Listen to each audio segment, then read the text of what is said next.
Salut Vincent. Salut Christophe, qu'est-ce que je peux faire pour toi? Je suis content de te croiser parce que là j'ai besoin d'une petite mise au point sur l'endoscopie bariatrique. J'ai quitté l'année dernière un symposium des GIFOD qui disait qu'en gros le bypass endoscopique, on en était encore sur l'animal à quatre pattes, et puis on abandonnait quasiment le ballon, la chaussette, et là je vois partout émerger de la sleeve endoscopie. Est-ce que tu peux en quelques minutes me résumer un peu les indications, l'intérêt de cette nouvelle technique? Alors oui, on va essayer de faire les choses de manière simple. D'abord, on parle d'endoscopie métabolique à l'heure actuelle. Et dans cette endoscopie métabolique, on a l'endoscopie bariatrique qui est dédiée à la pathologie de l'obésité, qui est un véritable fléau en France à l'heure actuelle. Et on parle de sleeve gastroplastie endoscopique. Donc en fait, le ballon n'a pas donné les résultats escomptés. Le bypass endoscopique, comme tu l'as dit, c'est sur l'animal à quatre pattes et c'est probablement peut-être l'avenir, mais on n'en est pas encore là. Et à l'heure actuelle, la nouvelle technique, qui est une technique de réduction de la cavité gastrique par la suture endoscopique. Donc en fait, c'est la suture endoscopique qui va nous permettre effectivement de coudre cet estomac, de tubuliser l'estomac pour réduire son volume, avec un gros avantage par rapport à la chirurgie, c'est qu'il n'y a pas de mutilation d'organes et qu'il y a une réversibilité. Donc ça, c'est sur le plan de la technique. Donc c'est une question de suture, point à la ligne pour l'instant, sans innocuité. Qu'est-ce que tu veux savoir d'autre?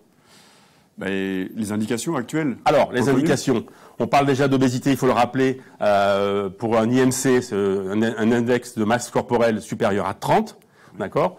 En sachant que la chirurgie, donc la sleeve chirurgicale, globalement, ne prend en charge les malades avec un remboursement qu'à partir d'un IMC à 35. Donc, il nous reste une plage pour lesquels les malades sont abandonnés, entre 30 et 35, et on est déjà en obésité, on n'est pas en surcharge pondérale, et donc c'est ces malades-là qu'on va privilégier, donc en gros entre 30 et 40, avec une prédilection pour l'IMC 30-35. D'accord. Donc si je résume, aujourd'hui, il y a un réel espoir dans l'endoscopie, la sleeve endoscopie, oui, chez des malades avec un IMC entre 30 et 40. Tout à fait. Et un gros avantage, qui est sur probablement moins de morbidité, et une réversibilité. Exactement.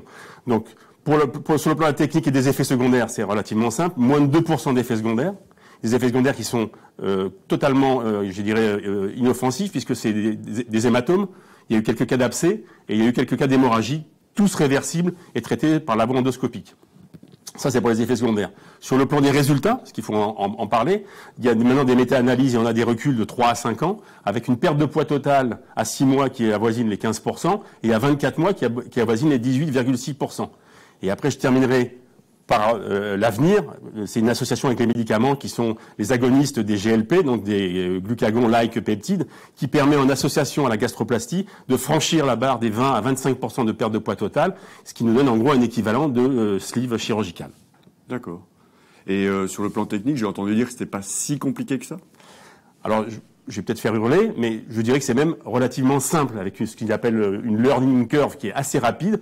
On commence à travailler un peu sur l'estomac congelé, et après, je dirais qu'au bout d'une vingtaine d'heures, on arrive à avoir un geste qui est d'une sûreté et qui est d'une facilité presque déconcertante. Donc, il y a quand même une étude et un apprentissage à faire. On a quelques responsables en France qui s'occupent de ça, notamment via la SFED, mais c'est pas très très très compliqué. Tu es en train de me dire que même moi, je peux le faire?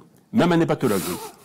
Très bien. Donc, en pratique, c'est des malades avec un IMC entre 30 et 40. On attend une perte de poids entre 15 et 20%. Et encore une fois, on a beaucoup d'espoir sur l'innocuité de la technique et surtout sa réversibilité. Eh ben, tu as tout compris.